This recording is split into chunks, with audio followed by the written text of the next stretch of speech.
Bueno, pues comenzamos.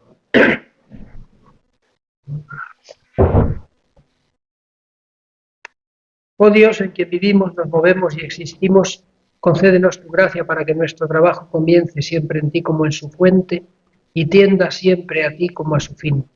Por Jesucristo nuestro Señor. Amén. Uy, se ha caído el agua. Bueno, el terciopelo es buen empapador. Bien, pues vamos a terminar nuestro curso con la... Nos quedamos el otro día, nos faltaba el rito de comunión y los ritos finales. Procedemos como hacemos siempre, vemos primero lo que la Ordenación General de Misal Romano hace de forma más genérica y luego vamos a la parte más concreta. Cuando habla del rito de comunión, lo primero que nos dice la ordenación es que, ya que la celebración eucarística es un convite pascual, conviene que, según el encargo del Señor, su cuerpo y su sangre sean recibidos por los fieles debidamente dispuestos como alimento espiritual. A esto tienden la fracción y los demás ritos preparatorios que conducen a los fieles a la comunión. Por tanto, fijaos la importancia de que se participe plenamente, o sea, comulgando, por supuesto dice, debidamente dispuestos. Aquí debidamente dispuestos no es una cosa de pasada, porque hoy día está claro que muchísima gente, por ignorancia, la inmensa mayoría, no comulga debidamente dispuestos, porque no saben que tienen que con conciencia de pecado mortal no se puede comulgar, y bueno, pues piensan que sobre todo llegan, pues a lo mejor, que sé yo, bodas, comuniones, y la gente, pues, o incluso no son practicantes o creyentes o no son ni siquiera bautizados, pero bueno, ven que la gente se acerca allí al cura por algo y se acercan y claro, no sabemos, no lo podemos saber en qué situación están, pero es necesaria la formación previa. Cuando a veces se sabe, ¿no? Me pasó una vez en una boda de un militar que mientras preparábamos unas cosas, pues yo le pregunté a él por su hermano, que también era militar, me dijo que tenía una novia que era protestante y tal y cual, y no sé cuánto y cuál. Pues yo, claro, a raíz de eso, así de forma imprevista, me enteré, pero vamos, sabía quién era, lo había visto. Y claro, luego llega el momento de la comunión y la ínclita se acerca a comulgar. Pues yo, claro, sabía que, le pregunto por debajo, ¿tú eres católica? Dice, no, entonces no puedes comulgar. Y se fue así un tanto desabrida y luego ya pues el resto de la boda ni me dirigió la palabra y me azuzó al novio. Yo si no lo sé, no lo sé, pero si lo sé, pues no te puedo dar la comunión. ¿Mm? Porque luego salimos en lo que ahora está tan de moda, ¿no? Es que a mí mi conciencia no me impide comulgar, pero a mí la mía sí me impide darte la comunión. Y mi conciencia no vale menos que la tuya. Así que si vamos a conciencias, siempre salimos empatados.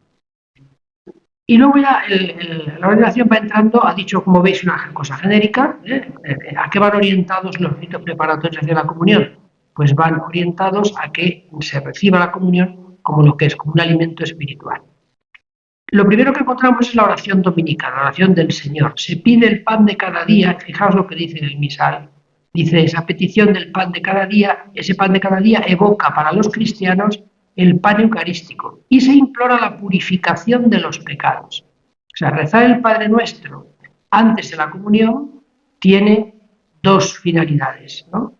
Hacernos pensar en la Eucaristía y para ello imploramos la purificación de los pecados. Y hace una referencia a una expresión que es la que utiliza el rito hispano-visigodo, más impropiamente llamado mozárabe, antes de la comunión. Sabéis que en el rito hispano-visigodo, cuando se va a dar la comunión, el sacerdote, en lugar de decir como el rito romano, este es el Cordero de Dios, quita el pecado del mundo, lo que dice es Sancta Sanctis, es decir, lo santo para los santos. ¿Qué es lo santo? El cuerpo de Cristo. ¿Quiénes son los santos? Los bautizados. Entonces, como es lo santo para los santos, si a lo santo de las cosas santas deben darse a los santos, pues entonces hay que purificar los pecados previamente, ¿no? El embolismo que desarrolla la última petición de la oración dominical lo que hace es enlazar la oración del Señor con la aclamación final. Por eso lo hemos dicho muchas veces, es la razón por la cual en la misa, también en la Audiencia, pero ahora estamos en la misa, es la razón por la cual el Padre Nuestro no termina con amén. Pero ojo, en la misa, Estoy ya cansado de ir a sitios que se reza el rosario y el Padre Nuestro no dicen amén. ¿Por qué? Todas acaban con amén las oraciones. Y el Padre Nuestro acaba siempre con amén, excepto en la misa, laudes y vísperas. Insisto, los vísperas no estamos en ello, lo dejamos, pero en misa. ¿Y por qué? Alguna vez lo hemos explicado, pero lo repetimos. El Concilio Vaticano II, como sabéis, está guiado en la reforma litúrgica por el revertimini ad fontes, es decir, hay que volver a las fuentes. Entonces el concilio va a esa apología de la misa de San Justino que leímos en su día y entonces también va a la Didache y encuentra que en esos momentos los cristianos del siglo I o II rezaban el Padre Nuestro en misa y determinaban así: no nos dejes caer la tentación y líbranos del mal, porque tuyo es el reino, el poder y la gloria por siempre, Señor. Así lo rezaban. Claro, el concilio cuando vuelve a esto dice, hombre, esto de tuyo es el reino, el poder y la gloria, esto hay que recuperarlo, porque es de los primeros siglos. Pero claro, esto no lo enseñó el Señor. Entonces, no podemos meter esto cuando hemos dicho al principio que vamos a rezar siguiendo la divina enseñanza del Señor. Entonces, ¿cómo se solucionó eso? Se quita el amén, se termina el Padre Nuestro, vamos, termina, llegamos a no nos dejes caer la tentación y líbranos del mal, se introduce el embolismo, que es la última petición, todos rezamos, y líbranos del mal. El sacerdote dice, líbranos de todos los males, Señor. Es decir, el sacerdote coge la última petición del Padre Nuestro y la desarrolla. Y a ese desarrollo el pueblo contesta, tuyo es el reino, el poder y la gloria por siempre, Señor. Por tanto, hemos rescatado una aclamación muy importante de los primeros siglos de la Eucaristía, pero la hemos separado de la oración del Señor porque no es, el Señor no enseñó esa frase. Y por esa razón, el Padre Nuestro no tiene amén porque no concluye. Pero fuera de eso, el Padre Nuestro, en cualquier oración que hacemos, termina con amén siempre. Así que aprendedlo y enseñadlo. Y ya sabéis cuál es la explicación de por qué en la misa no tiene amén. Y luego viene el rito de la paz. El rito de la paz, con él la Iglesia implora la paz y la unidad para sí misma y para toda la familia humana, y los fieles expresan la comunión eclesial y la mutua caridad antes de comulgar. O sea, ese rito está orientado, como todo en este momento que estamos de la misa, hacia la comunión.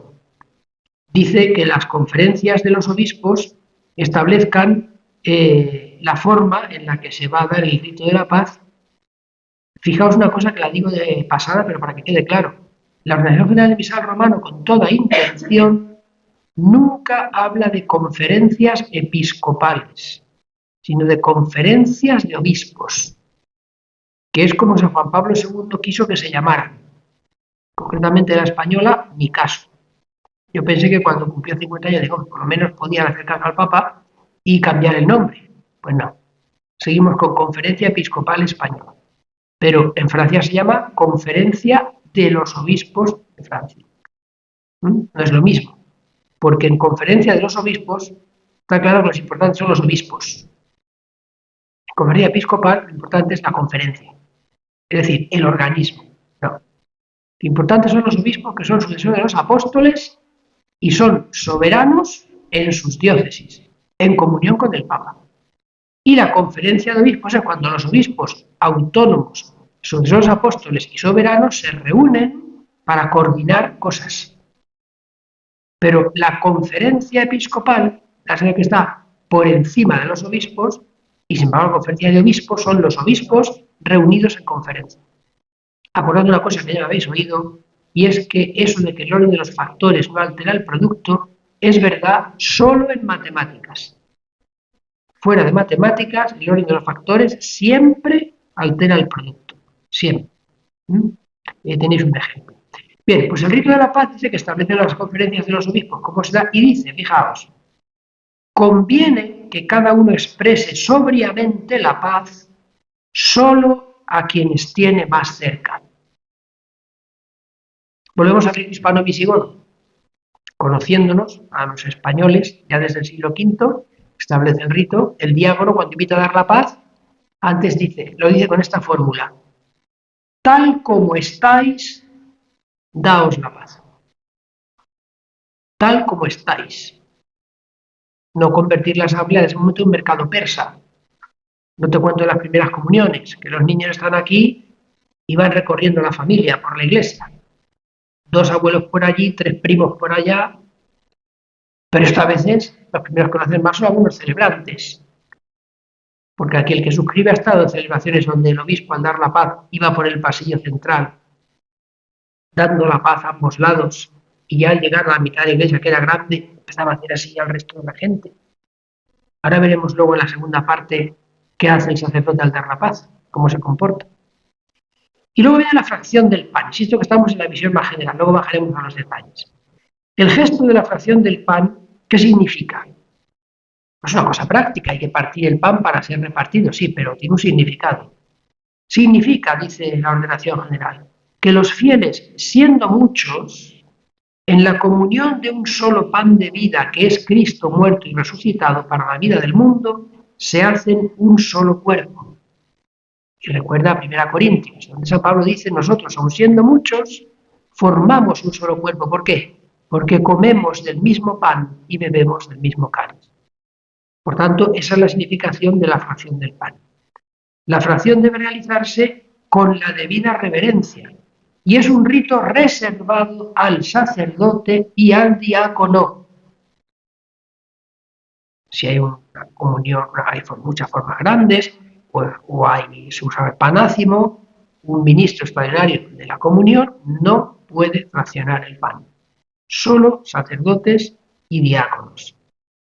El sacerdote deposita una partícula de la hostia en el cáliz para significar la unidad del cuerpo y de la sangre del Señor en la obra salvadora, es decir, del cuerpo de Cristo Jesús viviente y glorioso. Esta es la significación que se le da a ese gesto, que se llama la inmixción, actualmente. El origen no era ese. El origen venía de cuando ya no se puede, no todo el mundo puede ir a la misa que celebra el obispo en la catedral, los presbíteros empiezan a celebrar misas en las ciudades o en las parroquias alejadas de la catedral, y entonces, como signo de que esa misa que se celebra en Cuéllar es la misma que el obispo celebra en Segovia, pues de la hostia que consagra el obispo en Segovia se manda un trocito a Cuéllar. Y en ese momento de la misa, ese trozo de la hostia consagrada por el obispo se echa al cáliz que tiene la sangre de Cristo, para que la gente vea que es la misma misa, aunque esté a 70 kilómetros, o los que haya, ¿no? Hoy día, como veis, el significado ese ya no tiene sentido, entonces se mantiene el gesto por la antigüedad, pero el significado que se le da es que esa fracción hace referencia a que todo el cuerpo de Cristo, o sea, el cáliz es cuerpo y sangre de Cristo, la hostia consagrada es cuerpo y sangre de Cristo, o sea, tanto el pan consagrado como el vino con agua consagrado es Cristo total, es el cuerpo de Cristo, Cristo total, como os digo, ¿no? La súplica Cordero de Dios acompaña a la fracción del pan hasta que concluya el rito. La última vez, danos la paz. Luego veremos, cuando lo veamos en detalle, cómo se ejecuta esto, que también muchísimas veces lo hacemos mal por 2 cosas que luego os explicaré. Y luego viene ya la comunión propiamente dicha. El sacerdote se prepara con una oración en secreto para recibir fructuosamente el cuerpo y sangre de Cristo. Y dice la ordenación, los fieles hacen lo mismo orando en silencio. El Cordero de Dios no lo reza el sacerdote, es una oración del pueblo, de la asamblea. Él, mientras fracciona el pan, hace la oración secreta y si ya termina con Dios y está haciendo la oración, ¿qué hace el pueblo?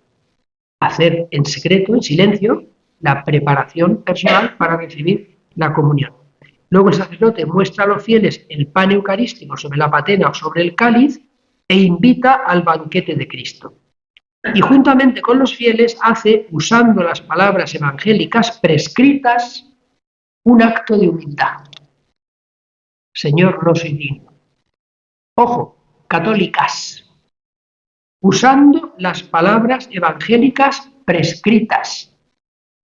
Católicas, Señor, yo no soy digno. Y no, yo no soy digna, porque son palabras de un centurión. E igual que yo, varón, no rezo el Magnificat diciendo que el poderoso ha visto la humillación de su esclavo, digo de su esclava, porque son palabras del Evangelio, que estoy citando literalmente, las mujeres tenéis que decir, Señor, yo no soy digno, porque estáis citando un texto del Evangelio. Y dice la ordenación que se hace usando las palabras evangélicas prescritas. Y el misal no dice digno, digna, digno. Es un centurión. Estas cosas son más importantes de lo que parece, porque por estas cositas tan finas, al final acabamos haciendo de nuestra capa un sayo. Lo que yo veo, lo que yo entiendo, ¿qué pone aquí? ¿Qué hay que decir? Señor, no soy digno de que entres en mi casa. Pues está. Qué fácil es. ¿Mm? Es muy de desear que los fieles, como el mismo sacerdote, tiene que hacer, participen del cuerpo del Señor con pan consagrado en esa misma misa. Fijaos de qué forma casi no se nota, dice. Es muy de desear que los fieles, como el mismo sacerdote tiene que hacer, el sacerdote tiene obligación de comulgar el pan consagrado en esa misa. Cuidado, no, está claro, no está tan claro. A lo mejor mientras el sacerdote de Dios ha ido al sagrario a traer el cuerpo de Cristo reservado, te encuentras, a mí me pasa, que hay una hostia grande, porque está ahí que se ha quitado de la reserva de la exposición Santísimo, y bueno, pues una grande, da igual como una no. El sacerdote tiene que hacer que participen tiene él que participar del pan consagrado en la misa. Y los fieles preferentemente también. Esto lo dijo ya el Concilio de Trento, que se procurase que se comulgase del pan consagrado en la misa, que es difícil, que la previsión de gente, sobre todo los domingos, asambleas más grandes, bueno, pero al menos se puede consagrar la misa diaria, más o menos el sacerdote sabe a gente que viene a misa diaria, y eso es fácil, luego los domingos es más difícil, pero es bueno que no toda la comunión sea en la reserva, sino que es conveniente, muy de desear, dice el texto. Mientras el sacerdote comulga, comienza el canto de comunión, nunca antes, nunca antes. Porque la comunión del sacerdote, teológicamente, es lo que culmina el sacrificio de Cristo. Por tanto, una vez que el sacerdote ya ha empezado a comer el cuerpo de Cristo, ya se puede empezar el canto de comunión. Antes no.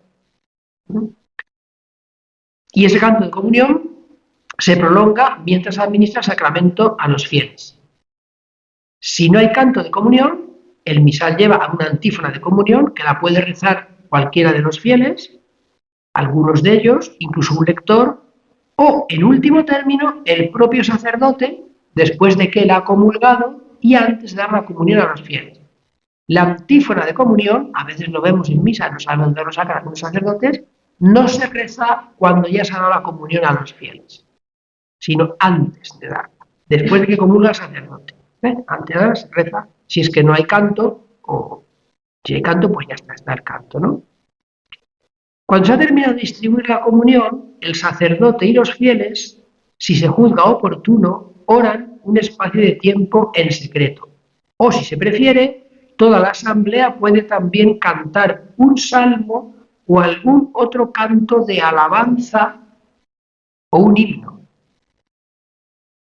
pero no una oración devocional. Porque estamos dentro de la liturgia eucarística. A lo mejor es el silencio, eso sin duda. Pero la ordenación permite que se pueda cantar, ojo, dice toda la asamblea, no el coro, toda la asamblea, un salmo o algún otro canto con una condición que sea de alabanza o un himno. Insisto, a lo mejor es el silencio. Pero desde luego, en este lugar no cabe el alma de Cristo santificado. Una oración devocional atribuida a San Ignacio de Loyola, pero que es una oración de súplica. Todo lo que hace es pedir. Santifícame, embriágame. Es una petición. Eso ahí no cabe. Insisto por enésima vez, lo mejor, el silencio. Y luego cuando acaba la misa, cada uno reza las devociones que quiera. Para completar la plegaria del pueblo de Dios y concluir todo el rito de la comunión, el sacerdote hace la oración para después de la comunión, en la que se ruega por los frutos del misterio celebrado. La oración de poscomunión siempre hace referencia una forma o de otra, al sacramento que hemos recibido, el alimento que nos has dado, etcétera, ¿no? Y luego, vamos a verlo cómo va seguido y luego vamos a ver también seguido. El rito de conclusión es muy simple, ¿no? Primero, avisos breves. Cuidado. Como la gente está sentada después de comulgar, aprovechamos y damos los avisos. En la liturgia eucarística, los avisos. Nada más y nada menos. O sea, es que no se nos mete en la cabeza que la oración de poscomunión es tan liturgia eucarística como lo es el prefacio. Entonces, la liturgia eucarística termina con la oración de poscomunión. Por tanto, que la gente esté sentada y no se dan avisos. Porque estamos en la liturgia eucarística, en lo nuclear de la celebración. Y luego, en los ritos de conclusión es cuando, una vez acabada esa oración, se hacen los avisos necesarios breves. Cuidado con esto, ¿eh? A veces que echa unas explicaciones el cura o el de Cáritas o el de no sé qué, que madre mía. Si la cosa es larga, hay gente que le dices, el domingo que viene tenemos esto, para más detalle ahí tenéis un papel, o si no después de la misa, si os interesa os quedáis y os explicamos. Pero ahí no, una cosa breve. El saludo y la bendición del sacerdote, la despedida, que hace el sacerdote o el diácono, y el beso del altar. Y así, con el beso del altar y la inspiración profunda del sacerdote al altar, no a la cruz, termina la celebración. Y ahora vamos al detalle. De esto mismo que hemos visto, vamos al detalle. Volvemos, por tanto, al momento en que va a empezar el rito de comunión. Empieza.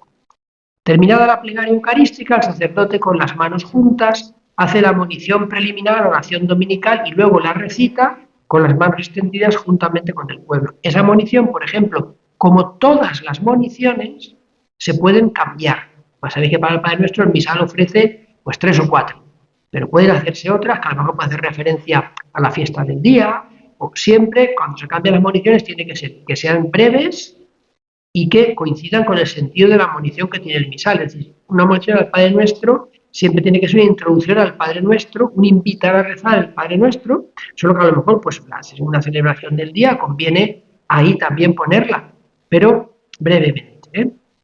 A veces hay casi microhomilías para empezar a rezar el Padre Nuestro y no hay que hacer adornos, lo mismo que con el canto del Padre Nuestro, que hay que respetarlo y hay que cantarlo con la letra oficial, que es la que el Señor ha enseñado, y aparte no hacerle adornos. Estas cosas que a veces hemos comentado, de que no es que cantamos un Padre Nuestro, que empezamos Padre Nuestro, tú que estás, y luego mientras todo el mundo como teleñecos hace, o hay alguno que lo reza. No, no. ¿Cómo le vas a tapar la boca a la gente en la oración del Señor? Hombre, yo me lo poner por los pueblos tal y cual. El Padre Nuestro se reza. O el llamado Padre Nuestro gallego.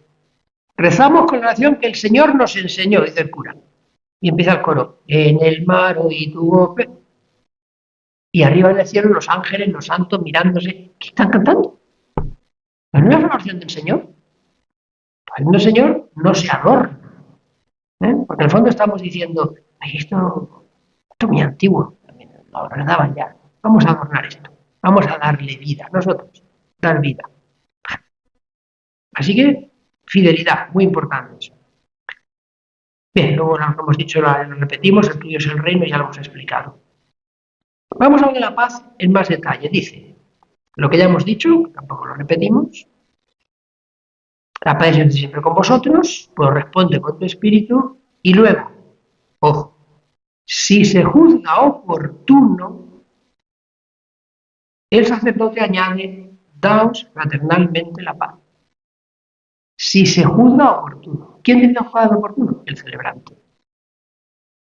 Cuidado, que a veces uno no dice que se den la paz y entra ya a la sacristía, se le ha olvidado a usted dar la paz.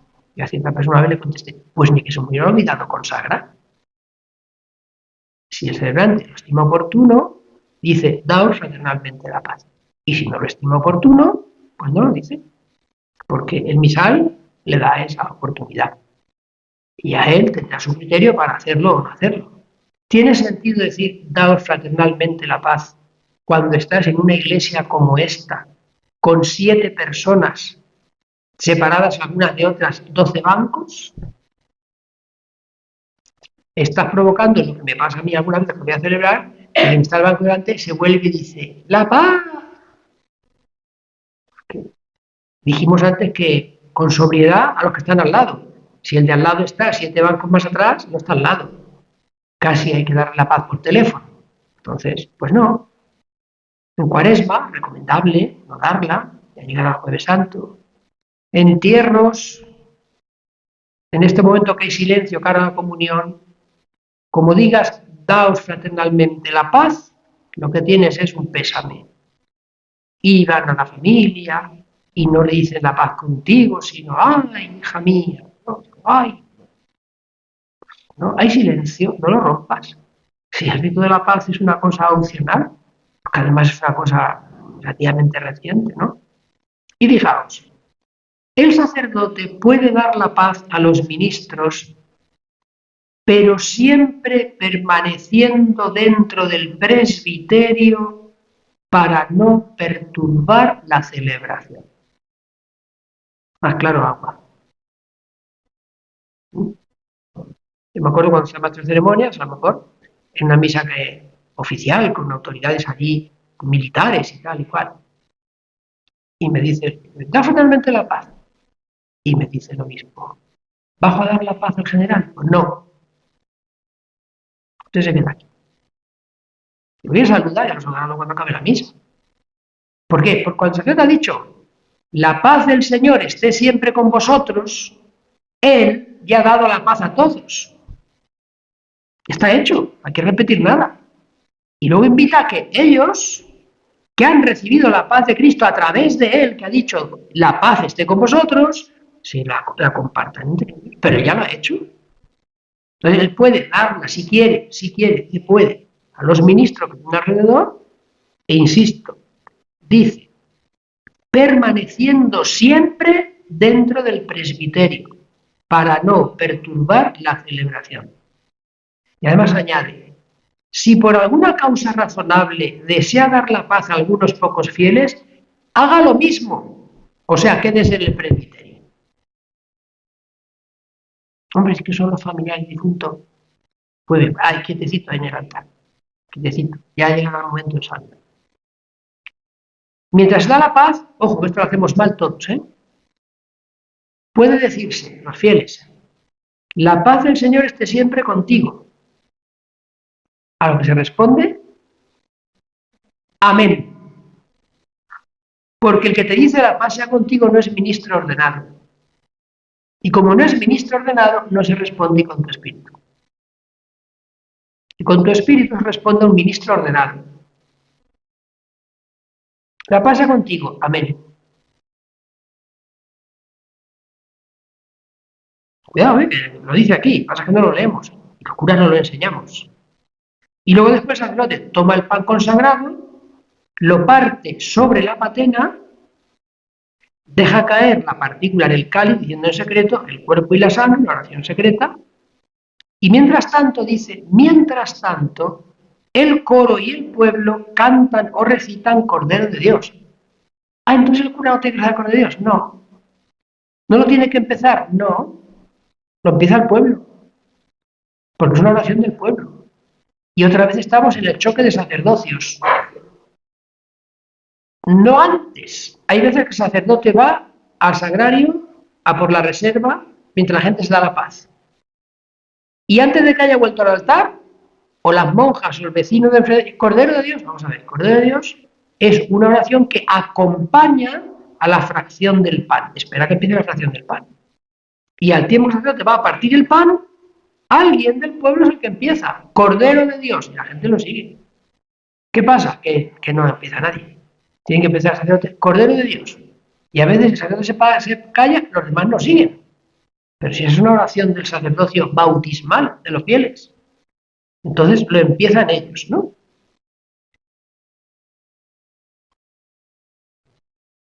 Y luego dice, que ya hemos dicho antes, que dura el Cordero de Dios lo que dure la fracción del pan, ¿no? Cuidado con esto, porque si fuera una fracción muy larga, hay que seguir repitiéndolo. La gente no, Cordero de Dios, 3 veces. No dice ni que sean 3 veces. Dice que se está repitiendo ten piedad de nosotros, mientras dura la fracción, y la última vez se dice, danos la paz.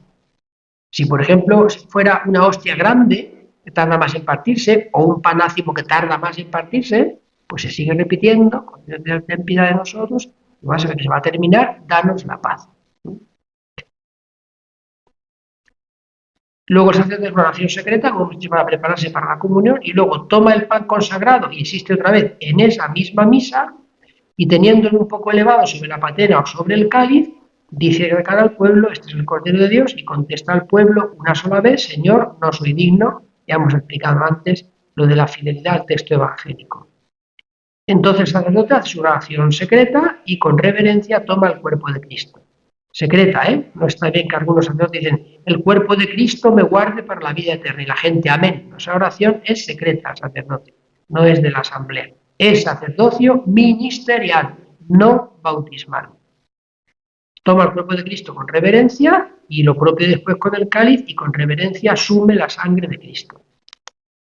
Y ya mientras hemos dicho que empieza el canto de comunión. Los que van a comulgar ordinariamente se acercan de modo procesional. Dice, se toma después la patena o el copón, se acerca a los que van a comulgar, quienes de ordinario se acercan procesionalmente. Hay que ir a buscar el alimento. Eso es lo ordinario. Por tanto, si el sacerdote sale, es lo extraordinario. Cuidado, que aquí tenemos todos los vicios post-pandemia. Se inventaron algunos años en la pandemia que la gente no se moviera y iba a ir repartiendo la comunión a domicilio, y algunos, pues claro, se han quedado así. No. Profesionalmente, con lo que significa, es un camino un alimento para el camino, por tanto se camina para ir a recibirlo. Son cosas todas muy pedagógicas que sin darnos cuenta las vamos perdiendo, ¿no? Y advierte la ordenación general, a los fieles no les es lícito tomar por sí mismos ni el pan consagrado, ni el sagrado cáliz, y menos aún pasárselos entre ellos de mano en mano. Oh, ¿y eso? Eso es que hay gente que lo hace, por eso lo dice. Hay gente que, pues eso, alguna misa en alguna comunidad, se van pasando la patena, o hay, como son monjas, el cura deja ahí encima el copón y llaman a las monjas y van cogiendo la comunión. No son sacerdotes, ¿no? Porque no hay sacerdotisas en la fe católica, pues. A los fieles no les es lícito tomar por sí mismos ni el pan consagrado ni el sagrado cáliz. Los fieles comulgan de rodillas o de pie, según lo haya establecido la conferencia de los obispos. Fijaos con qué sutileza la ordenación dice, primero de rodillas, o si no, de pie. Cuando comulgan de pie, se recomienda que antes de recibir el sacramento hagan la debida reverencia. Cuando comulgan de rodillas, no, porque ya están de rodillas. Pero si es de pie, una reverencia. Puede ser una inclinación profunda, puede ser una genuflexión, una reverencia al cuerpo de Cristo. Si hay normas, pues sí, hay normas, y si no, pues lo que diga el sentido común. Se presenta al cuerpo de Cristo, el que comulga responde amén, es una profesión de fe. El cuerpo de Cristo. Amén. Otro vicio post-pandemia. Se inventaron algunos de que el sacerdote decía desde el altar, el cuerpo de Cristo, y todo el mundo contestaba amén, incluso los que no iban a comulgar, y ahora ya hay gente que no, va a comulgar el cuerpo de Cristo, y no dicen nada. Es una profesión de fe. Te están preguntando, ¿tú crees que esto que te voy a dar es el cuerpo de Cristo? Y tú contestas que sí, amén. Es el amén más importante a nivel personal. Y a veces, pues, no se dice, o hay que contestar amén. También es verdad que el sacerdote tiene que presentarlo bien. Yo nunca olvidaré el daño que me hizo ver hace muchos años un sacerdote en una iglesia de Madrid, que ya murió, que para dar la comunión cogía varias formas apiladas y con el dedo gordo iba diciendo, cuerpo de Cristo, cuerpo de Cristo, cuerpo de Cristo, como se reparten las cartas en la baraja. Me acuerdo siempre esa imagen, me hizo un daño, ¿no? Y además, así, el cuerpo de Cristo, y mirando a ver quién venía, que no es una cosa. Hay que presentar el cuerpo de Cristo, o sea, lo pones a la altura y tú, que vas a comulgar, miras el cuerpo de Cristo. Que hay gente que el sacerdote te presenta el cuerpo de Cristo y hace así, va a decir amén. Pero si no tienes que mirar el cuerpo de Cristo, que es lo que se te presenta. Lo pones a la altura de los ojos del comulgante, el cuerpo de Cristo, y amén. Entonces, pues a la boca o en la mano, lo que haya decidido, la forma en que haya decidido comulgar.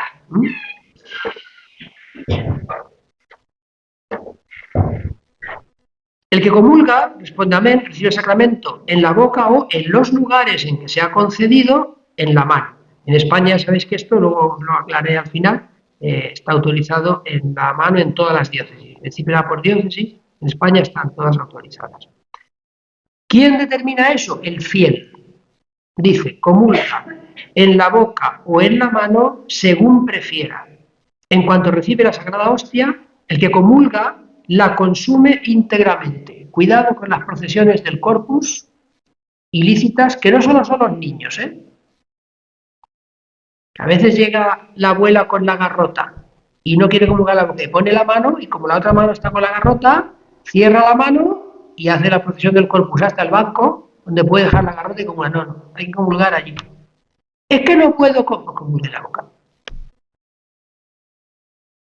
Ahora hablaremos de eso de la comunión en la boca o en la mano, las formas de hacerlo, siempre. El fiel elige cómo, o sea, si en la boca o en la mano. Pero está dicho, no aquí, en otros documentos de menor rango, cómo se comulga en la boca y cómo se comulga en la mano. Tú eliges dónde recibir la comunión, pero cómo en cada caso, eso está establecido. No es como a ti se te ocurre.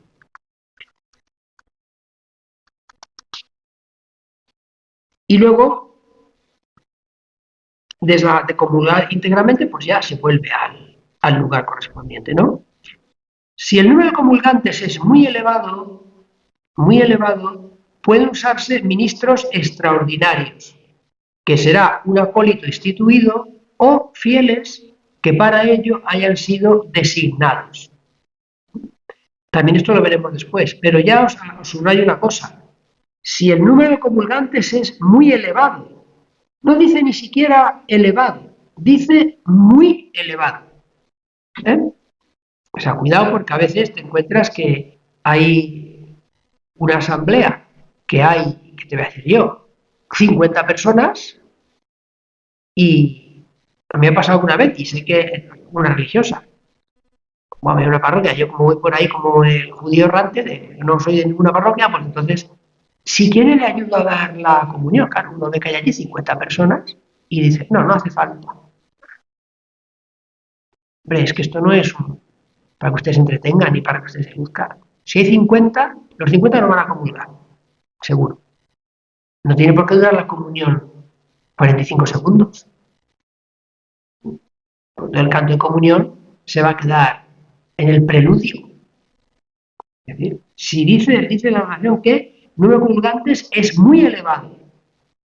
En caso de necesidad, el sacerdote puede designar para esa ocasión a fieles idóneos. Cuidado también con esto. O sea, el sacerdote puede en ese momento nombrar lo que se llama un ministro extraordinario ad casum, con la bendición que tiene el propio misal. La persona llega en su momento, ahora veremos cuando al altar, le dio la bendición diciendo que el Señor te bendiga para que pueda distribuir ahora a tus hermanos el cuerpo de Cristo. Ahora, en cuanto termine esta comunión, no. Pero dice algún fieles idóneos, ergo, no se puede hacer con desconocidos, porque a lo mejor tú te fías de la buena pinta de alguno y la gente sabe que en cuestión de esposas es casi un imán. Y ellos lo saben, tú no, pero el escándalo de Padre y Señor mío. Estos ministros, ojo a esto, que es muy importante, lo hacen mal en casi todas partes. Estos ministros extraordinarios no acceden al altar antes de que el sacerdote haya comulgado.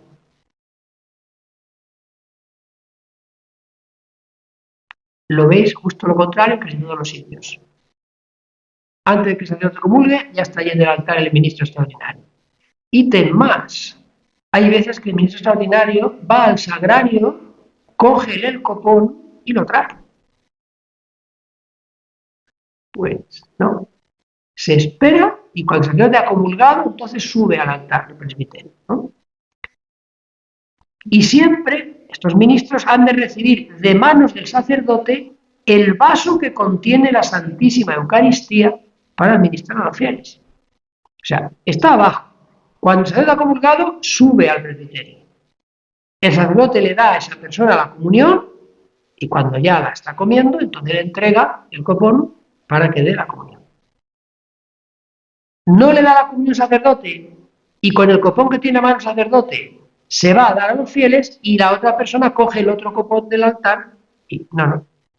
Tiene que dejar claro que es un caso extraordinario y por tanto todo lo recibe. Él no puede. Hemos dicho antes que los fieles no pueden coger la comunión, tampoco el ministro extraordinario. Distribuida la comunión, el sacerdote consume enseguida en el altar todo el vino consagrado que haya podido quedar, las hostias consagradas que hayan sobrado las consume en el altar o las lleva al lugar destinado a la reserva eucarística. Las consume en el altar. A veces el cura viene a dar la comunión, le han quedado 4 formas y mientras llega al altar se las va comiendo por el camino. No. Puede consumirlas si no quiere ir al sagrario de la reserva, son 4, pero va al altar y ahí en el altar las consume. Y luego ya, pues la purificación, ¿no? El sacerdote en el altar o en la credencia purifica la patena sobre el cáliz y purifica el cáliz diciendo en secreto una oración al Señor que recibamos, lo seca con el purificador.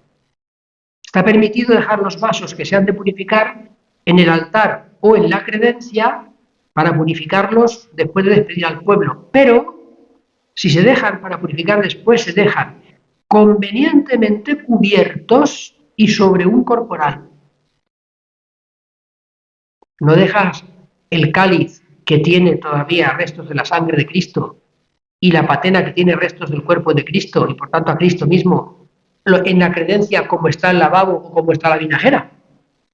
Pones un corporal en la credencia, colocas los vasos sagrados sin purificar, los cubres y después cuando se ha despedido al pueblo puedes entrar a la sacristía, inmediatamente quitas las vestiduras sagradas y sales con el alba y purificas. Eso está permitido. Después el sacerdote puede regresar a la sede, observar un espacio de silencio sagrado, o bien, como he dicho antes, entonar un salmo o cántico de alabanza. Y luego en pie junto a la sede o el altar, hace la oración de poscomunión. No te lo vas a hacer desde la sede, porque no hayas venido a la sede después de la comunión, puedes haberte quedado en el altar de pie haciendo silencio, pero está claro que la bendición no la haces desde el altar. La oración de poscomunión la puedes hacer desde el altar, ¿por qué? Porque es liturgia eucarística. Pero la bendición es rito de conclusión, por tanto tiene que ser en la sede. Salvo que no haya sede, en ese caso, pues tiene que ser desde el altar, desde un lado del altar. Cuando se va a iglesias que no tienen sede y hay que empezar la misa en el altar, es en un lado del altar.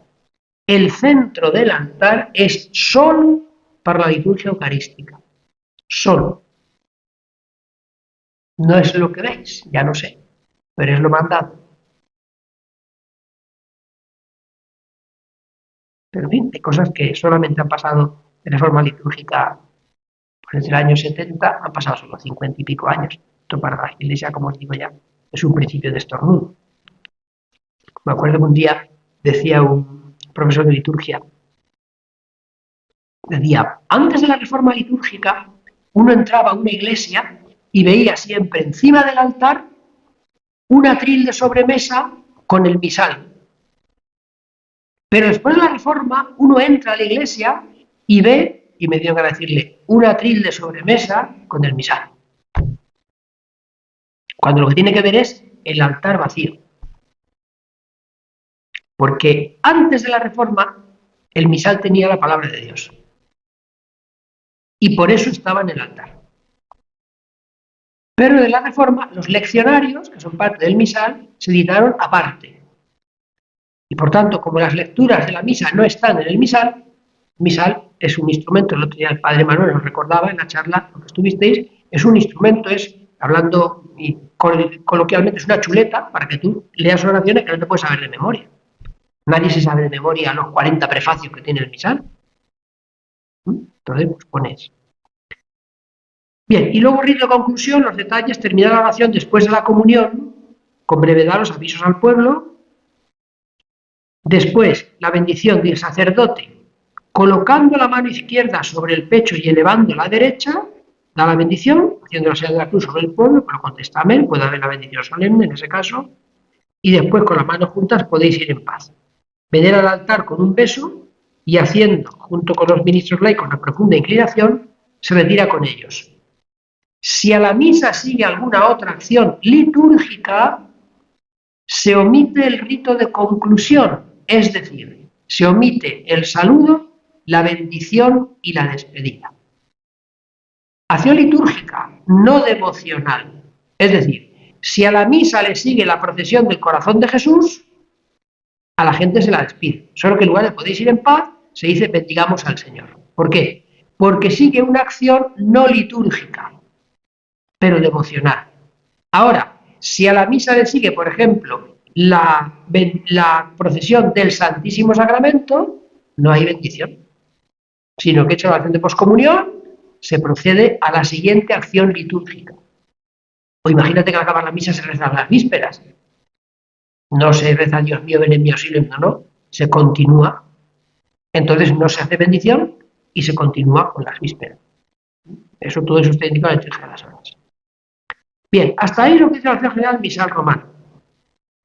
Luego os quería simplemente aprovechar, y luego ya pasamos al diálogo, para iluminaros un poco el asunto, que es una batalla que me parece estéril, pero lo que hay que hacer es formarse y saber contestar y ser humildes, ¿no? La cuestión de la comunión en la mano, en la boca o tal.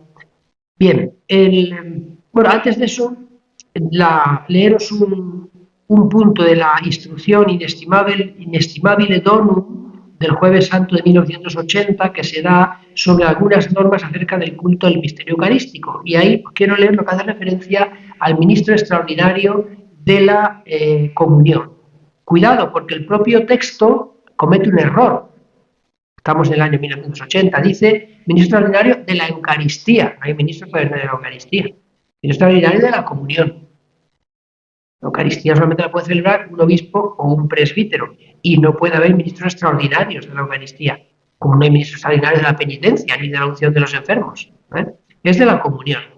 Pero dice, el fiel religioso autorizado, como ministro extraordinario, podrá distribuir la comunión, dice, solamente cuando falten el sacerdote, el diácono o el acólito, cuando el sacerdote está impedido por enfermedad o por su edad avanzada, o cuando el número de fieles que se acercan a la comunión sea tan grande que haría prolongar excesivamente la celebración de la misa. Fijaos, todo está hinchado, ¿no? Parece, no, esto no es porque viene a comulgar 30, sino porque viene a comulgar 300. Entonces no se puede alargar mucho. ¿Qué otros casos dice? Lo que hemos visto, que está el sacerdote impedido, enfermedad, edad avanzada, cuando falta sacerdote, o los números de fieles. Así que cuidado con esto, porque a veces, no, como soy ministro extraordinario de la comunión, pues ayudar a la comunión sistemáticamente. No, solamente en esos casos, ¿no? Es pues reprochable la actitud de sacerdotes que, aun estando presentes en la celebración, se abstienen de dar la comunión, dejando la incumbencia a los seglares. Una celebración de varios sacerdotes, y le dice el párroco a los 4 concelebrantes, oye, como aquí en la parroquia tenemos ministros de la comunión, van a dar ellos la comunión. Si hay ministros ordinarios, es decir, presbíteros o diáconos, que son ministros ordinarios, por supuesto siempre el obispo, ellos tienen que dar la comunión. De ahí se pasa al extraordinario instituido, que es el acólito instituido. Y luego de ahí se pasa al ministro nombrado por el obispo, y de ahí al adcasum, que puede nombrar el propio sacerdote. Y luego, respecto a lo de la comulgar en la mano, que ya no es de esta instrucción, simplemente para que sepáis un poco de formación para vosotros y para todos, ¿no? Pues durante varios siglos hay que saber que la comunidad cristiana mantuvo con naturalidad la costumbre de recibir el pan eucarístico en la mano. Testimonios hay de diversas zonas de las iglesias: África, Oriente, España, Roma, Milán. Tertuliano, que era muy rigorista, él en su tratado sobre la idolatría dice, se queja de que algunos puedan con la misma mano recibir al Señor y luego acercarse a los ídolos. Era muy rigorista, dice, esas manos son dignas de ser cortadas. Era muy bruto. De hecho, con su propio cuerpo lo practicó, no precisamente con las manos. El más famoso de estos testimonios es el documento de San Cirilo de Jerusalén, en el siglo IV, que en su catequesis sobre la Eucaristía nos describe cómo se acercaban los cristianos a la comunión. Siglo IV, le decía San Cirilo: cuando te acerques a recibir el cuerpo del Señor, no te acerques con las palmas de las manos extendidas ni con los dedos separados, sino haciendo de tu mano derecha como un trono para tu izquierda, donde se sentará el Rey. Con la cavidad de la mano recibe el cuerpo de Cristo y responde amén. El paso a recibir el cuerpo del Señor en la boca no se hizo por ningún decreto ni de manera uniforme, sino que en algunos lugares, a lo largo de los siglos VII y VIII, se empezó a pensar, no sé por qué, pero se empezó a pensar que las mujeres era mejor que no recibieran la comunión en la mano directamente, sino que pusieran un paño limpio sobre la mano. No sé, que solían llevar las manos sucias de cortar cebollas o ajos, o no sé qué sería aquello, pero siglos VII, VIII. Luego las mujeres pueden que acumulen la mano, que pongan un pañito limpio, ¿no? Después esto pasó también a los hombres. Y al final, y no en Roma precisamente, se generalizó la costumbre de depositar el cuerpo de Cristo directamente en la boca del comulgante. Esos motivos no son fáciles de saber por qué se empezó a comulgar en la boca. ¿Por qué? Pues porque no fueron iguales y a la vez en todos los sitios. No hubo una norma que dijo Roma, a partir de ahora, no. Unos dijeron que por miedo a las profanaciones de la Eucaristía por parte de los herejes, de prácticas supersticiosas, pero la comunión en la boca no disminuyó esas herejías o esas profanaciones. Otros pensaron que ponía más de manifiesto el respeto y la veneración a la Eucaristía, porque eso iba acrecentándose históricamente en ese momento.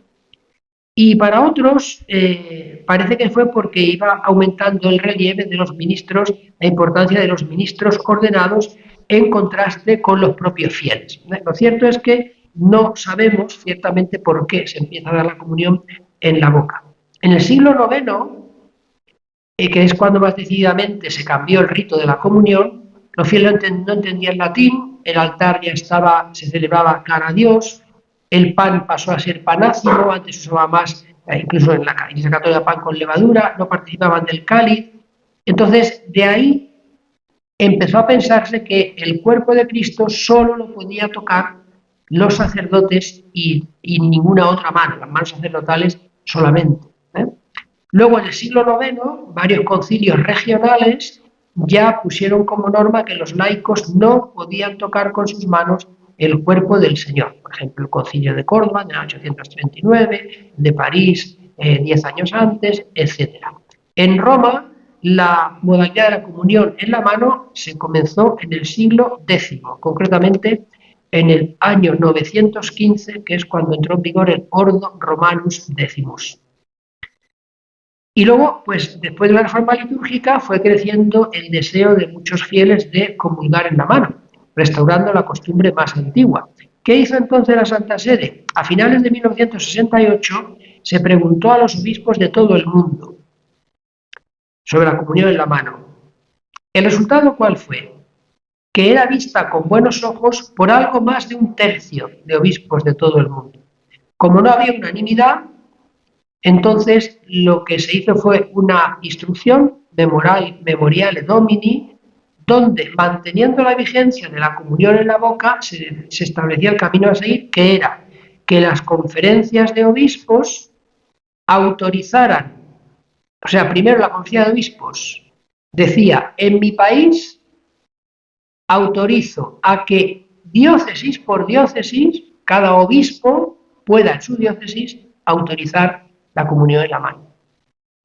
Ese es el camino que se siguió en el año 69 con esta instrucción Memoriale Domini. En España la pidió oficialmente en el año 75 y recibió la respuesta afirmativa en febrero de 1976, dejando siempre libertad a cada obispo para introducir o no en su diócesis el nuevo modo de comulgar. Esto va de la mano de otra novedad del año 73, que es la que estamos hablando, la posibilidad de que en algunas ocasiones los laicos puedan distribuir de forma extraordinaria la Eucaristía, tanto dentro como fuera, por ejemplo, a los enfermos, de la celebración. Y lo último, para terminar, la comunión se recibe, se acoge, nunca se coge. No se coge con los dedos, pero tampoco con los labios, ni con los dientes, que hace mucha gente. Pasa la comunión en la boca, entonces con los dientes, con los labios, no. La comunión se acoge en la lengua o en la mano, como decía San Cirilo, dispuesta como un trono. No se coge. Te encuentras la comunión en la mano, el que va pidiendo limosna, que en lugar de la comunión da ganas de dar 1 euro, el que va con las manos así que parece que se va a lavar la cara, el que va a coger una mariposa, el que va con las manos así que parece que hay que poner el cuerpo de Cristo en una ranura, una inventiva, pero si la cosa está clara. Usted quiere comulgar en la mano que tiene derecho, en las manos limpias y desnudas. Siempre me acuerdo de una religiosa que va a comulgar en la mano toda piadosa. Y al hacer así aparece aquí un número de teléfono. Ella misma abrió así y cerró. Claro. Yo el otro día voy a un sitio de procesión del Corpus. 2 niñas de primera comunión. Vienen a comulgar. Viene una y pone las manos con sus guantecitos de estos calados. Me la veo y digo, con guante no. Y como vi que hizo ademán de empezar a quitarse el guante, con lo cual nosotros todavía estamos allí, pues entonces le fui a la boca y a la boca, como la boca y ya está. Hay gente que mueve la mano y tiene una venda. Pues si tiene la mano vendada, no puede comulgar en la mano. Es que yo quiero comulgar en la mano. Bueno, pues si usted quiere conducir y tiene la mano vendada, pues no puede conducir. Te pillan, te multan. Aquí como no multamos, de modo que siempre tiene que recibirse. En la boca, llegas.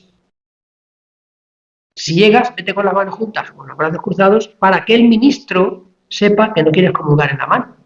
Porque hay gente que llega así a la fila de comulgar, ¿no? Y dice, el cuerpo de Cristo, amén. Y cuando vas con la forma hacia la boca, porque está así, de repente, le falta decir sorpresa. Si quieres comulgar en la boca, cuando el de delante está retirando, pon ya la mano, pon ya las manos. Que el ministro vea si quieres comulgar en la mano. A la altura del pecho. Que la gente a veces tiene la mano preparada para comulgar a la altura del estómago. Claro, la base del copón te tapa. ¿No ves que tiene las manos preparadas para comulgar? Entonces, es en la boca y llegas. Primero contestas amén. ¿Cómo he visto? Amén. Abres la boca. Un poco. Que yo no soy otorrino ni me interesa tu garganta.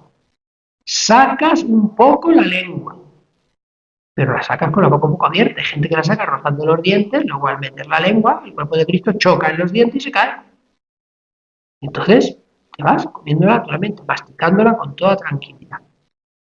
A mí me pasó una cosa muy graciosa. Yo era todavía, no sé si era diácono o no, era acólito, me parece. Y llega alguien, una señora muy mayor, de la mano, y yo voy a dar la comunión a la anciana. Claro, yo veo que le digo el cuerpo de Cristo y ella me contesta amén. Yo veo que al decir amén, la boca es normal. Y cuando voy a introducir el cuerpo de Cristo en la boca, no entra. Y ay, uno se queda así, ¿qué pasa? Y la hija se cuenta y dice, se le ha caído la dentadura. Mamá, aprieta, hizo así la abuela. Entonces pegó el apretón, se le encajó la dentadura y ya abrió la boca normal. Son cosas que... Yo siempre digo que en mi vida ha habido 2 cosas que me han desconcertado mucho. Una fue una mañana que me lavé la cara sin quitarme las gafas.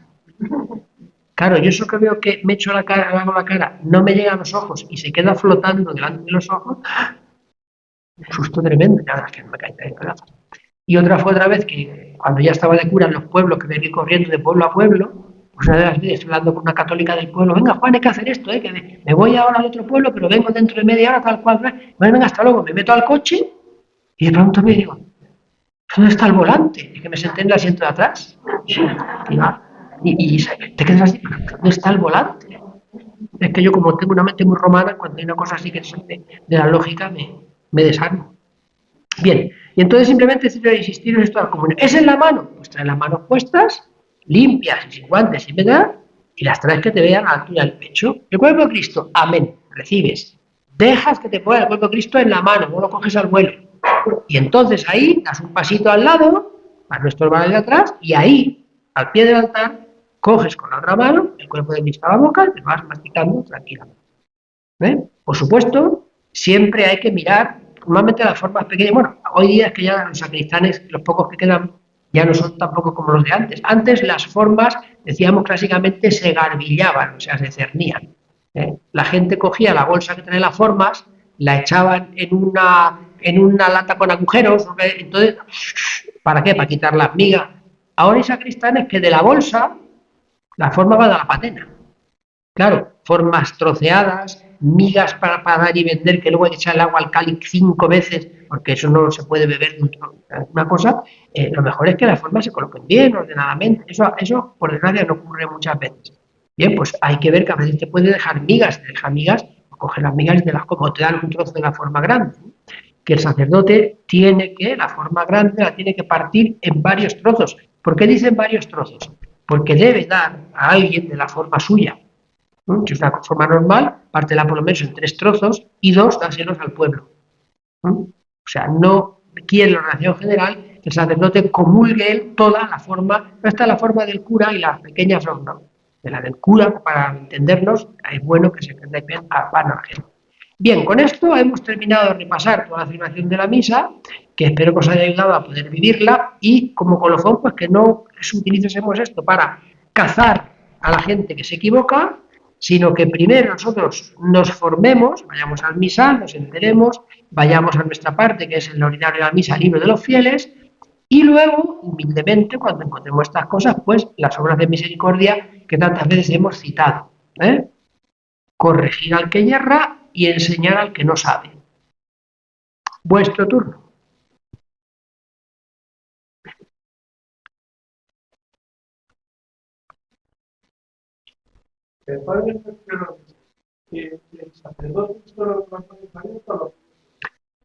Solo el sacerdote en principio. Hay gente que lo está haciendo, pero en la misa acordad que dijimos el primer día que todos tienen que hacer y decir las mismas cosas al mismo tiempo. Entonces, hay lugares, por ejemplo, comunidades no catecumenales, tienen autorizado a que todo el mundo lo rece con las manos extendidas. Bien, pero todo el mundo, todos hacen lo mismo al mismo tiempo. Pero en donde el sacerdote no indica nada, es el sacerdote que pone las manos extendidas, los demás no. Cada vez más frecuente que ves que hay gente que, pues motu propio, coge y eleva las manos al cielo. El sacerdote puede en algún momento decir, para rezar el Padre Nuestro, extendemos las manos. Bien, va todos igual. Pero si no dice nada, el misal no dice que los fieles tengan que hacerlo con las manos extendidas. O sea, es una desobediencia a lo que dice el misal. A ver, luego llegará el de servicio y dirá, no está prohibido. Pero tampoco está prohibido que te tomes una tapita de tortilla en una celebración. No está prohibido. No pone el misal. Durante la misa no se podrá beber Coca-Cola. No está prohibido. De sentido común, ¿no? Entonces, no, los fieles en las celebraciones normales, que no sean de grupos que tengan autorizado, no deben extender las manos ni hacer ningún gesto con las manos durante el Padre Nuestro. Gesto y palabras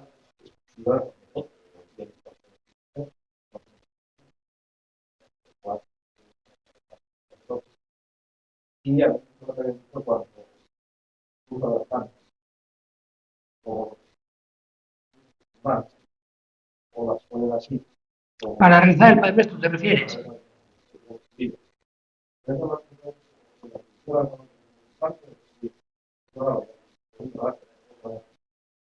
No lo saben. Ese es el problema que tenemos muchas veces en la Iglesia, que hay muy poca formación y mucha imitación.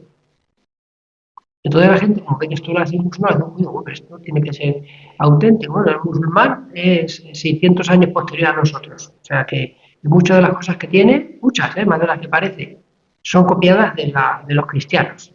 Por ejemplo, rezar hacia un sitio o enterrarse hacia un sitio. Eso es copiado de los cristianos. Nosotros lo hemos perdido, pero antes todas nuestras iglesias estaban orientadas, ¿verdad? Todos rezaban mirando a Oriente. La Catedral de Segovia está perfectamente orientada.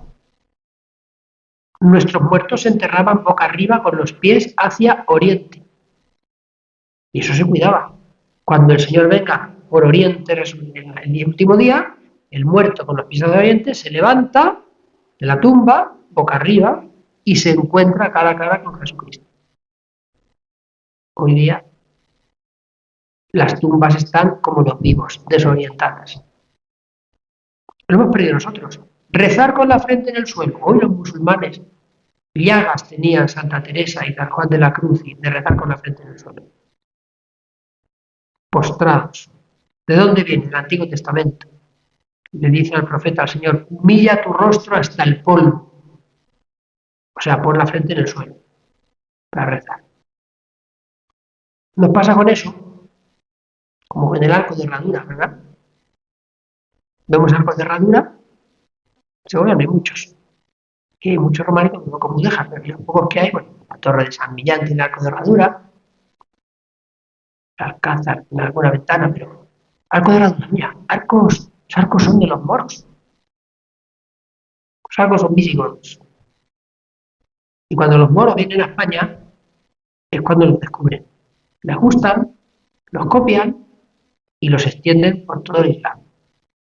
Pero el arco de herradura es cristiano, porque el arco de herradura es la manifestación arquitectónica de la encarnación del verbo de Dios.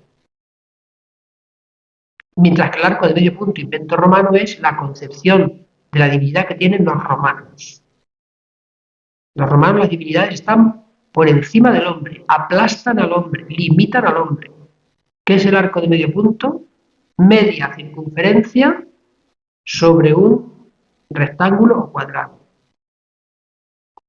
Lo cuadrado, la humanidad, 4 puntos cardinales. El círculo, la divinidad. Dios se coloca encima del hombre, lo limita y lo aplasta. ¿Qué es un arco de herradura? Un círculo que se ha introducido en el rectángulo. Y al introducirse, lo ha modificado, le ha hecho las impostas. La divinidad circular se introduce, no se impone a la humanidad, se hace hombre y entonces modifica la humanidad. Arco de herradura, cristiano, visigodo, de musulmana. Funcionamos de imágenes y sin formar. Vídeo, digamos, de la ciudad de la pero por ejemplo, la correcta. Cuando empieza a enseñar un poquito como la publicaron tal, la ruta se puede comentar a la es un país,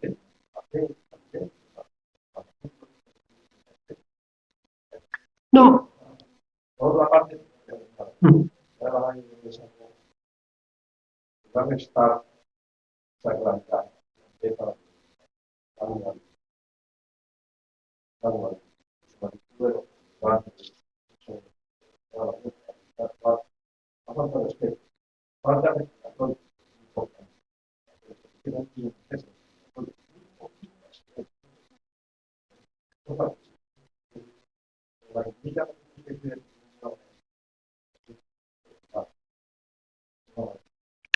Eso viene de falta de formación también de los sacerdotes en los seminarios. Por ejemplo, el reclinatorio.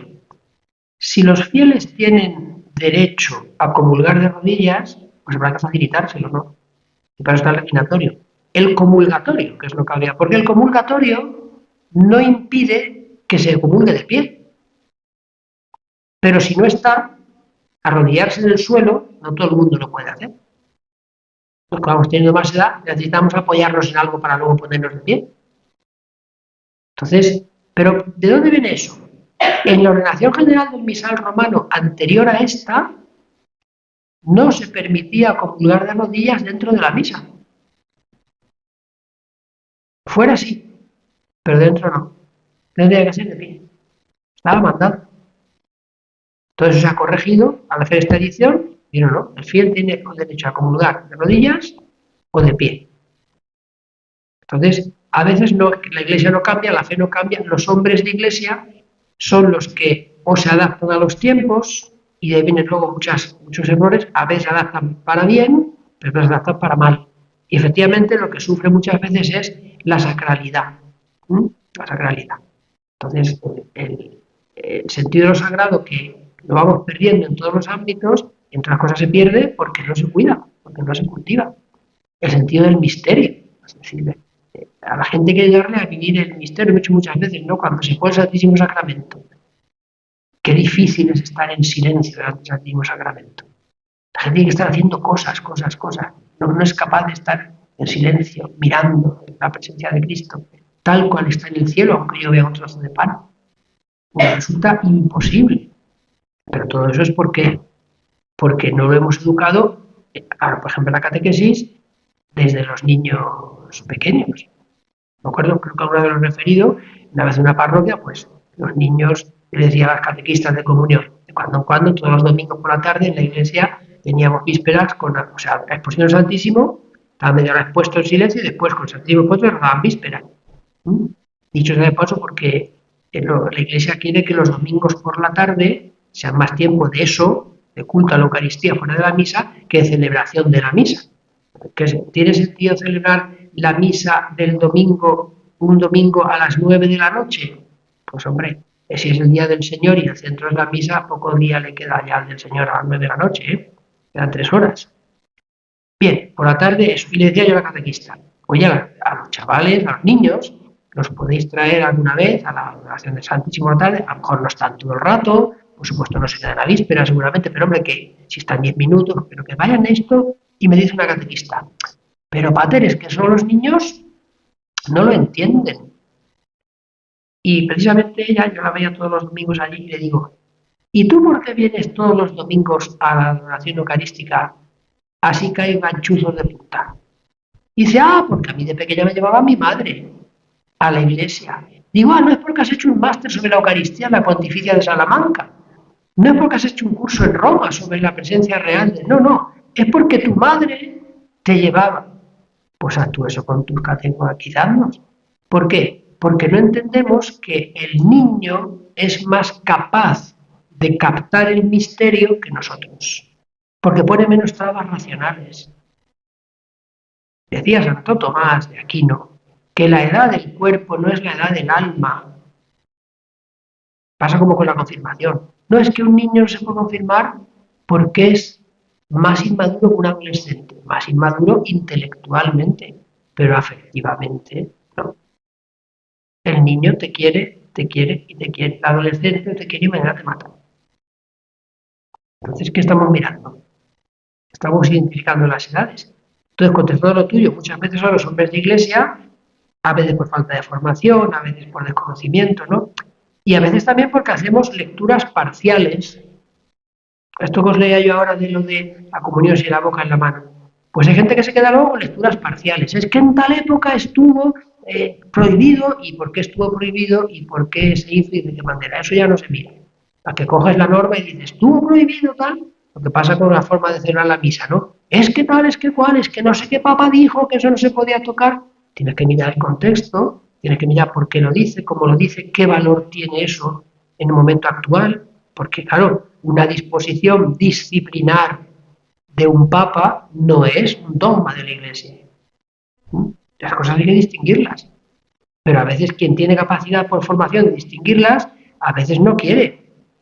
Y o bien la lía más porque quiere liarla, o bien se calla. A la gente hay que formarla y hay que educarla, ¿no? Y entonces, por ejemplo, yo veo que en esto de la comunión de la boca en la mano, lo importante que es no tanto en la boca o en la mano, sino hacerlo con máximo respeto de una forma o de otra. Y eso es lo que se ha abandonado. O sea, cuando la gente en España, 1976 hemos dicho, 76, lo hemos dicho, se le dice que se puede comulgar en la mano, no se explica bien cómo. Y damos la comunión en la mano, la pongan como la pongan. Pero claro, vete tú en una fila que te vienen a comulgar y comulgan en la mano 30 y de los 30, 27 lo hacen mal, a cada uno dice, no, venga, no, así no. Ponga usted las manos tal cual, no sé qué. Ahora, ¿qué podríamos hacer? Al final de la misa explicarlo. Yo, por ejemplo, ¿por qué no lo hago en los pueblos? Algún día lo voy a hacer, vámonos al párroco, porque a lo mejor el párroco hace lo que no, pero hay que decirlo, ¿no? Entonces, a lo mejor después de la misa, alguna vez, en el aviso hay que decir, a ver, lo que recuerdo que la comunión en la mano es así, y en la boca es así. O bien introducirlo, si viene al caso y se presta la predicación de ese día, en la homilía. Sí, hay que formar a la gente, porque a veces la gente actúa no por mala fe, sino con mucha ignorancia.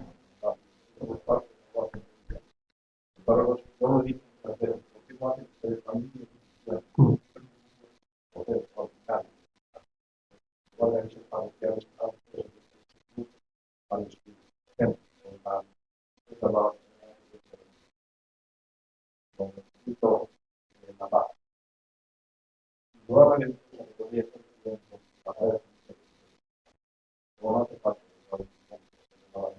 Porque además la gente ¿no? Pensando que da su paz personal más, trabajar con el mejor, siempre va a tener razón, se equivoca. La paz no va a estar, por lo demás, Claro. se la misma realidad, se la da simbólicamente con Está claro. claro. Se revuelve el saludo de aquí, claro, Pero ¿qué pasa? Que a veces ese revuelo en una celebración, pienso una misa crismal con 120 concelebrantes, los primeros son los curas. Que los ves como se da la paz entre ellos y parece que no se han visto en 15 años. Y tú miras al altar y aquello parece que había allí, aquello parece la quincena blanca del algodón. Un montón de señores vestidos de blanco con unos ausiones de los brazos. ¡Una paz! Es un saludo litúrgico. O sea, tú vas a un monasterio benedictino de Solesmes y llega la paz y un monje se enfrenta al otro. Se saludan, se tocan ligeramente los brazos sin decir nada, retroceden, se saludan y ya está. Al de la derecha y al de la izquierda. Claro, eso se contagia al pueblo. Si el pueblo lo que ve es, ¿qué es lo que ve el pueblo? Que los propios concelebrantes se mueven por todo el presbiterio entre ellos, que a lo mejor el obispo le da la paz a todos los concelebrantes y son 10 alrededor, y quieras que no, la disposición de estas iglesias es como esta, es de escenario. Todo el mundo está mirando al escenario, en ese caso el presbiterio, y la gente imita lo que ve, y a veces mucha culpa la tenemos los curas porque lo hacemos mal. Por ejemplo, en la Organización General Misal Romano anterior a esta, si bien creo que fallaba en lo de prohibir la comunión de rodillas en la misa, creo que acertaba en una cosa que esta no ha quitado. Y es que decía que durante la comunión todo el mundo estuviera de pie. Los que comulgaban, los que no comulgaban y los que habían venido a comulgar. ¿Por qué? Porque la comunión es alimento para el camino. Y era un gesto muy bonito decir, bueno, usted vuelve a comulgar, pero como se está dando la comunión todavía y todos caminamos, nos quedamos de pie. Bueno, los primeros que se sentaban eran los curas, cuando estaba mandado que había que seguir de pie. El cura llegaba al altar, comulgaba, se iba y se sentaba. Seguramente ni el cura sabía lo que decía la ordenación, pero lo decía. Eso no está ahora. Es decir, que es que a veces, y claro, vosotros no tenéis obligación de conocer la ordenación general de misal romano. Nosotros sí. Nuestro es ignorancia culpable. Yo quería preguntar, porque me ha llamado la atención cuando después de la misa, ¿no? O sea, que daba la bendición, o sea, si después había un acto devocional. A mí me gustaría que explicaran, o sea, la diferencia entre la liturgia y las devociones, ¿no? O sea, pues como el rosario o una novena, ¿no? Y la liturgia, pues son, bueno, claro, la Eucaristía. La liturgia es todo lo que está normado por libros litúrgicos. Por ejemplo, el culto a la Eucaristía fuera de la misa es litúrgico, porque hay un ritual que lo regula. Hay un ritual que lo regula, aunque muchas iglesias siguen teniendo esa hojita con una sola oración al Santísimo y tal, que lleva en las esquinas grasa de 20 párrocos, está reducido a eso. No, no, hay un ritual que regula el culto a la Eucaristía fuera de la misa. Ritual que dice cosas muy interesantes. Por ejemplo, que delante del Santísimo Sacramento expuesto no se hace genuflexión doble. La genuflexión doble no existe en la Iglesia desde el año 67, antes de la reforma del concilio. ¿Por qué? Pues muy sencillo, porque el Señor cuando se ve no es más Señor que cuando no se ve. ¿A qué es lógico? Pero por mímesis, y porque en un momento se ha dicho, ¿y por qué en un momento se ha dicho? Pues por un error, porque no se ha profundizado en decir, bueno, si tú al que hacías eso le decías, ¿por qué haces eso? A mí me pasa a veces con curas jóvenes, que sin formarse imitan. Os lo he dicho alguna vez con lo de cuando el cura se reviste, coge la estola y la besa. Y le pregunto a un cura, ¿por qué besas la estola? Dice, porque tiene una cruz. Digo, por la casulla tiene 4. Así que tendrás que besar las 4 de detrás y las 3 de delante. No son cruces, son más. Luego, te da una razón. ¿No sabe? ¿Por qué? Porque imitan, no sabe por qué lo hacen. Y eso es lo han comentado. Es decir, os pongo un ejemplo. Sabéis que al entrar a la Catedral de Santiago de Compostela,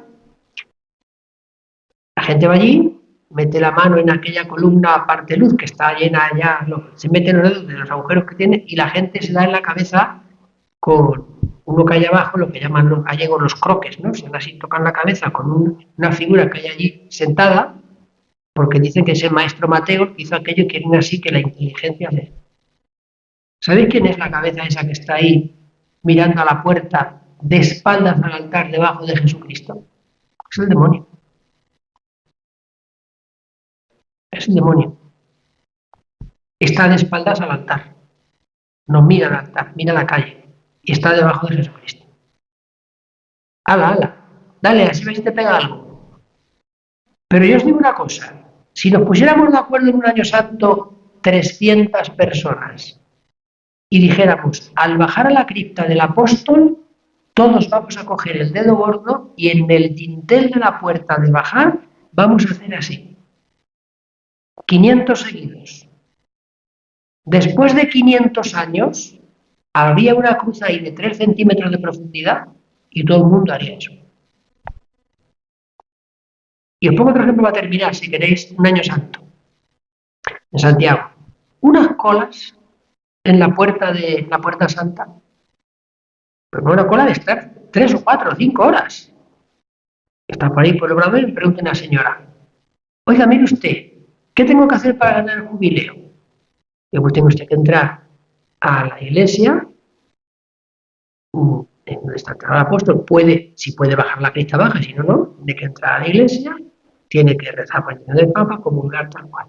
Y me dice la mujer, ¿y no tengo que entrar por la puerta santa? Digo, no. ¿No tengo que entrar por la puerta santa? No. ¿Y no tengo que darle el abrazo al apóstol? No, que no estaban las colas. Mira las condiciones de la... El hecho indulgenciado es visitar la iglesia en la que está enterrado el apóstol. Y lo demás, lo de cualquier condición. Las puertas santas en la historia de la iglesia son de antes de ayer. Y jamás la indulgencia exige pasar por la puerta santa. Es un signo que ayuda, que tal, pero no lo exige. Todo eso nos falta reformación. Entonces, está muy bien que la puerta santa se abra, que puedes pasar por ella, te ayuda por lo que significa, pero no es condición para la indulgencia. No es condición darle el abrazo a la imagen. Entonces, cuando ha habido la pandemia que no se puede abrazar al apóstol, ¿qué? ¿No se ganaba la indulgencia? Última pregunta, si no acabamos nunca. No pasa nada, hablo yo más. Esto ya es una opinión que ¿qué le parece la forma de explotación? Desde el punto de vista de la voluntad y para evitar la cuestión de la vida,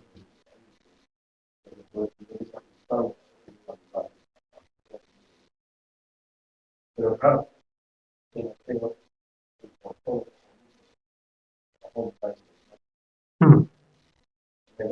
por mucho, puedes explicar por todo. La conciencia episcopal,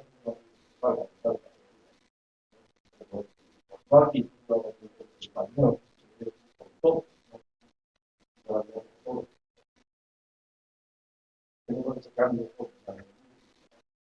El Promultis pasa que Benedicto XVI, cuando dio la orden de que se hiciera así, seguidamente escribió una carta a todos los obispos del mundo explicando el cambio, por qué se hacía, para que los obispos la pasaran a sus presbíteros y a sus fieles.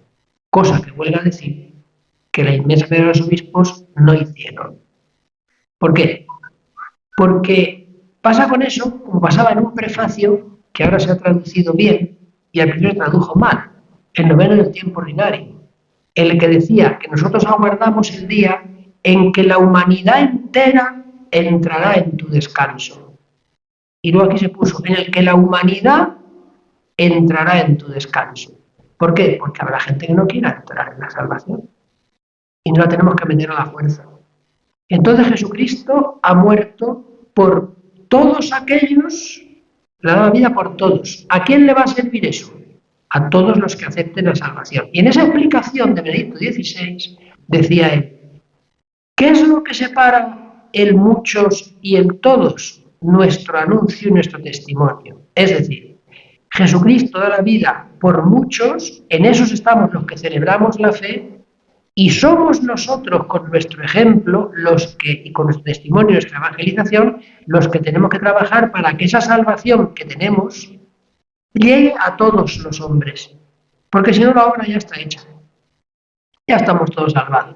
No, porque eso se carga la libertad del hombre. Y por eso él quiso volver a la tradición de la explicación del portón. Eso que dices pasa en el español, bueno, también pasa en otras muchas lenguas, pero es que al mismo tiempo me dice una instrucción que con esa instrucción hay aquí muy malas traducciones, que es se llama Liturgia Nautenticam, en la cual se decía que al traducir del latín a las lenguas vernáculas, si la lengua vernácula tiene una palabra de la misma raíz que la latina, hay que usar esa y no se puede usar otra. Por ejemplo, a raíz de esa instrucción, no se puede utilizar aquí la palabra todopoderoso, cuando en latín diga omnipotens.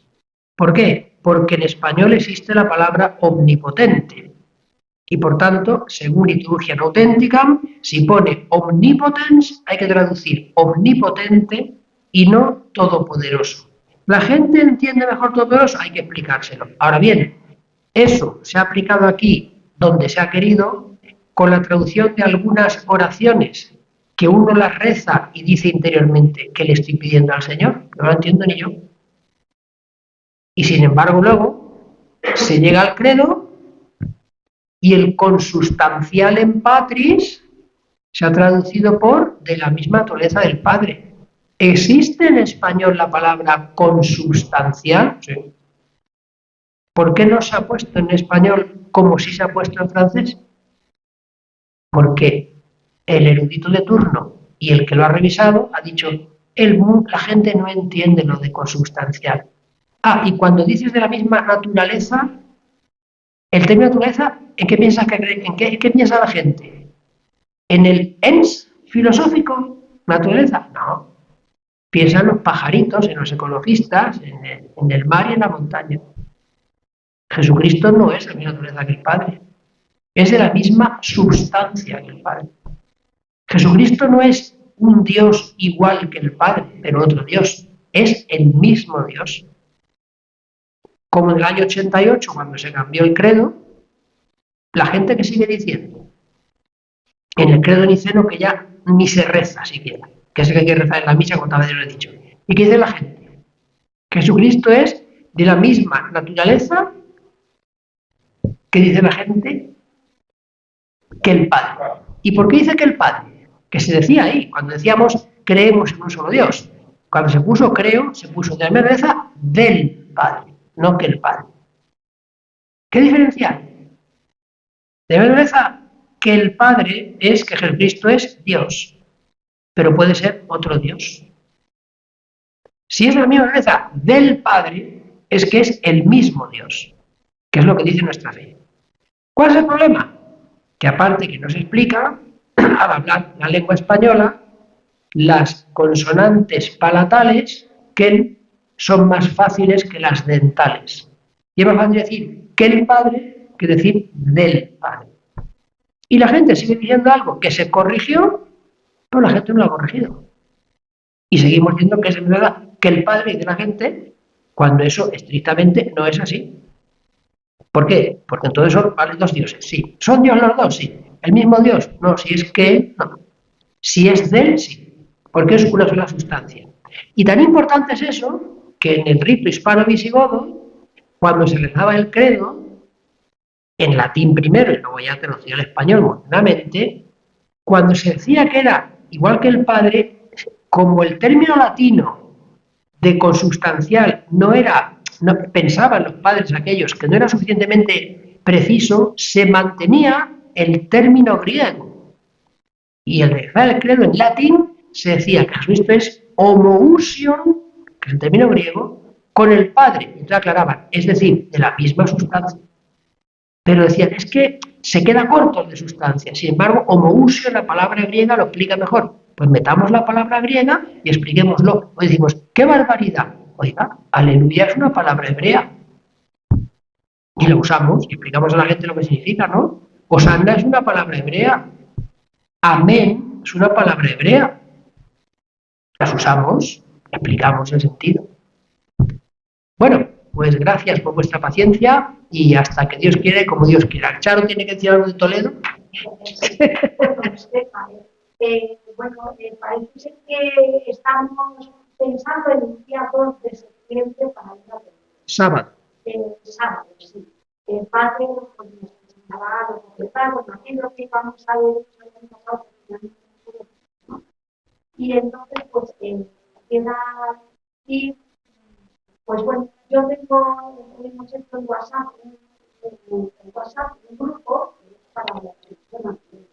Y ahí organizaremos pues los coches, pues, la hora de salida, o a lo mejor incluso pues a lo mejor tampoco, depende de lo que sea, se encontramos.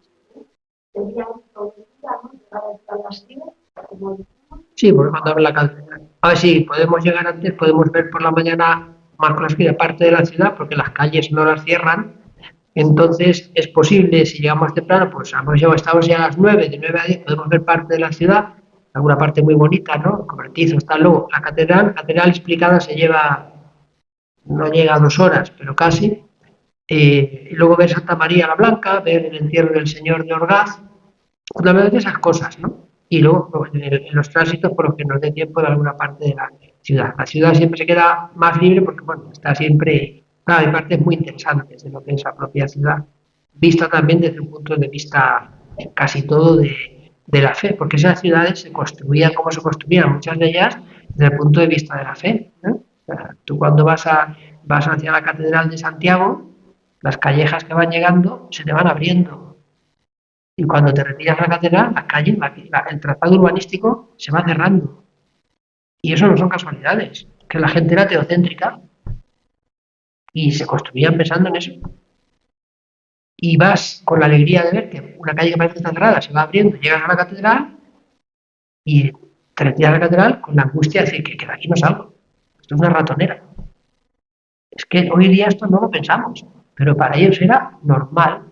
Los que peinamos cana hemos utilizado cantidad de expresiones de lenguaje coloquial de origen cristiano que hoy día ya nosotros mismos las estamos olvidando, ya no digo las nuevas generaciones, ¿no? Cantidad de cosas que vienen del lenguaje sacramental, la nos ha roto la crisma, no sé, o sea, cantidad de cosas que vienen del lenguaje sacramental, ¿eh? O cosas de nuestra cultura, ¿no? Que son cosas litúrgicas, devocionales, que han dado lugar, pues, que si alguna vez los comenté, ¿no? Pues los huevos de Pascua, los dulces de manteca de cerdo en Navidad, todos son sus orígenes, son religiosos, cristianos, estrictamente. Ya nadie relaciona nada con nada y todo está perdido. La fe católica empapaba la vida cotidiana del fiel, que es lo que procede. Y como nosotros lo hemos olvidado, no lo podemos transmitir y luego decimos que se pierde. Y se pierde, ¿de quién es la culpa? Pues no es de un político, ni de Dios, tiene su responsabilidad, pero luego la familia. O sea, decía en su día un obispo español, y es verdad que la gran tragedia que tenemos en Occidente es que se ha perdido la transmisión de la fe en el seno de la familia. Y es verdad. Y seguimos teniendo materiales de catequesis donde decimos a los niños que en casa con su padre recen el Padre Nuestro, dando por hecho que el padre sabe rezar el Padre Nuestro. Si es que es el padre y no es el tercer novio de la madre. Gracias. Rezad por mí.